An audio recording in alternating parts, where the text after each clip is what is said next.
Ready हो जाएं dictation के लिए 5 सेकंड में।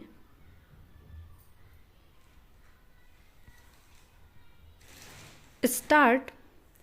आज जब हम अपने जीवन की अभिलाषा पूर्ण होते देख रहे हैं और देश के लिए स्वतंत्रता की लड़ाई में विजय प्राप्ति के उत्सव में सम्मिलित हो रहे हैं, हमारा पहला कर्तव्य उन लोगों की याद में श्रद्धा के फूल भेंट करना है जिनके बलिदानों से हमें विजय प्राप्त हुई है।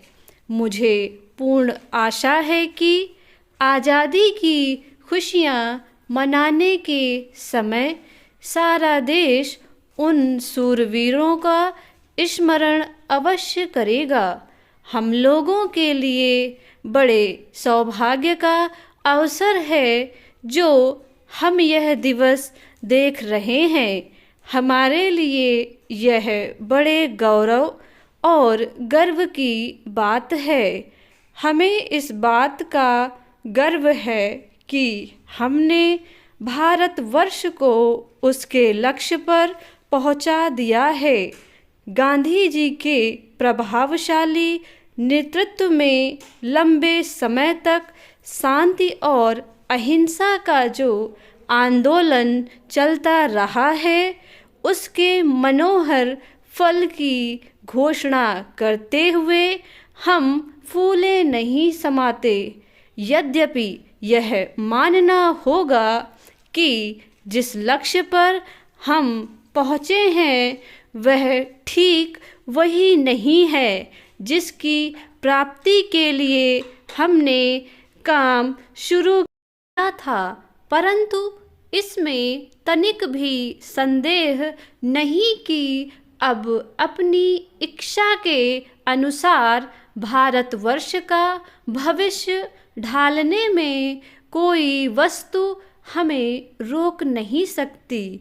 यह गौरव की बात है कि इस विजय के फल से इस विशाल भूमि का प्रत्येक स्त्री, पुरुष, बूढ़ा और बच्चा लाभ उठा सकता है। पर स्वतंत्रता के साथ हमारे ऊपर जो भारी उत्तरदायित्व आ गया है उसे खुशी की घड़ी में भूल ना जाना चाहिए। हमारा पहला कर्तव्य यह है कि भीतरी और बाहरी खतरों से अपनी स्वतंत्रता की अच्छी तरह से रक्षा करें। हमें इस बात का प्रबंध करना है कि इस देश में छोटे से छोटे और बड़े से बड़े को एक ही दर्जा मिले। मजदूरों को उनकी मेहनत के फल का पूरा हिस्सा मिले और लाखों किसान जो अपना लहू पसीना एक कर देते हैं उन्हें उसका पूरा पूरा फल मिले और भारत की सरकार देश के हर स्त्री और पुरुष को खाना, कपड़ा, रहने की जगह और शिक्षा देने का जरूरी कर्तव्य अच्छी तरह पूरा करे। परमात्मा ने अब हमें अपने प्रिय आदर्शों और उमंगों के अनुसार भारत का भविष्य ढालने का अवसर दिया है। अगर इस समय हम अपनी मातृभूमि की सेवा करने से चूक गए तो इसका दोष किसी दूसरे पर नहीं होगा, हम पर ही होगा।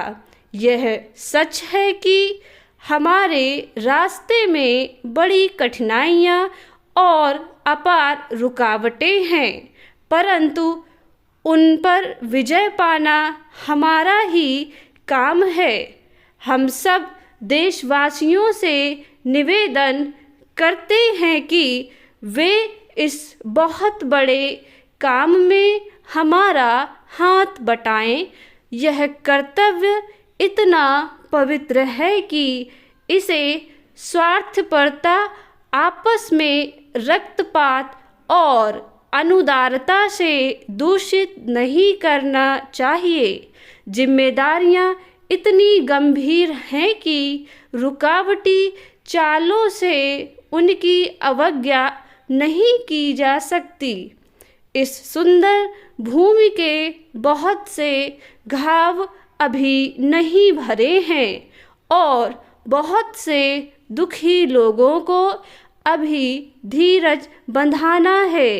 मानवता और राष्ट्र की सेवा के इस कार्य में सहयोग देने या अपनी शुभेच्छा प्रकट करने से कोई इनकार नहीं कर सकता।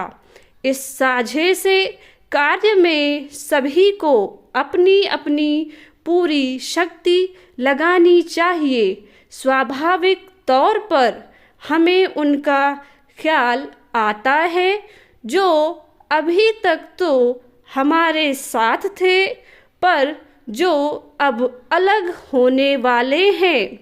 बहुत थोड़े लोग इस बात को समझते हैं कि विभाजन ने उन लोगों को कितने दुख और शोक में डाल दिया है जिनको एकता सदा प्रिय थी और जिन्हें अब विभाजन का ब्यौरा तैयार करना पड़ रहा है।